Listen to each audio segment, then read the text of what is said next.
Right. But I mean, the beach in LA, Manhattan Beach, was given back to the descendants of that black family, which they in turn sold back to the city. For $20 million. $20 million. But imagine if they kept that. You know what they were planning to do with that? They were planning to build a resort for black people. Wow. So imagine if they had that, those 100-some years. Imagine the generational wealth they would have accumulated. No, listen, I remember when that story first, and it was like a glimmer, like it was like a small story in the LA Times when we first caught wind of it. We were the first hip hop publication to start pushing that story.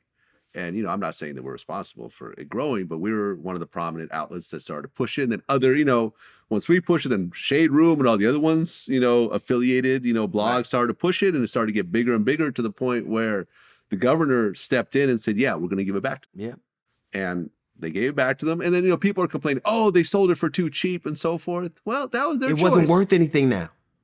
It was a lifeguard station because all of its benefits had already been used up. And they didn't do, here's the thing about it. They didn't develop it. They didn't make it, they kept it. They just didn't want niggas to have it. No, I remember the story. Like, at first, like they started like making laws where you couldn't walk directly, you couldn't park next to it. People would have to walk like a mile just to get to it. And then they started changing those laws to the point where they just took it away from them. Same thing with Central Park. Same thing with some of the other places that you mentioned. Yeah, man, it's fucked up. But it's not just fucked up. It's repetitive. When you want to kill our history, it is because you want to do it all over again. You want to do it all over again. The Seminoles in Florida. Do you know the very first governor in California, what his very first speech was about? What's that? The genocide of the Native Americans. He talked about, he knew that they had to murder them. The very first governor of California. So I'm caught in this position where I know all of this bullshit, but I got to do a radio show, I got to tell jokes, I got to write books. But all of that is seeded with this notion that I have to say things that I know to be true. So it isn't, even when I talk to you, I know we're going to have these conversations. So I can only have them every couple of months because they're so, if we are going to be, I just hate people who won't have an unfair, an unvarnished, just fair view of things. If you're not going to give black people reparations, give them the fair market value of the shit you stole from them, and we don't have this argument anymore. Because the shit you stole them has a date. It has conspirators. It has people that work together, states and municipalities. And legislate, they all conspire, and we know it.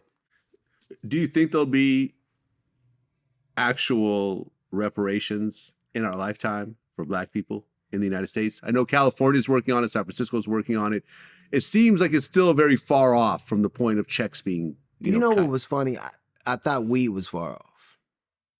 I thought legalization of marijuana was far off. That's true, yeah. I thought that gay marriage was far off. I always thought gay marriage was going to happen. Yeah, I thought it was far off. Okay. I thought... weed, though, I agree with you. I didn't think weed was going to be legal in my lifetime. This is weird to me. That college athletes being paid for their name and likeness was far off. That's a good point. I thought all of that was far off. And you know why I live here? Because I live in a place, and it ain't perfect, it ain't no panacea, but I live in a place where there was a spearhead for all those things.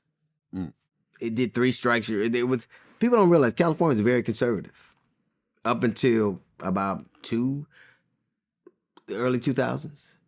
They had Proposition 208, 209, 211, 209, which took the ability to use race for universities and schools, and 211, or maybe I'm inverting them, but that was very harsh to immigrants.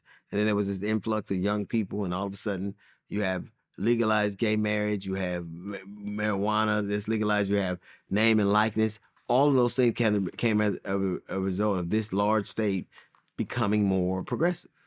Everything people have right now is a result of progression. It's not conservative, or otherwise we'd be what we were.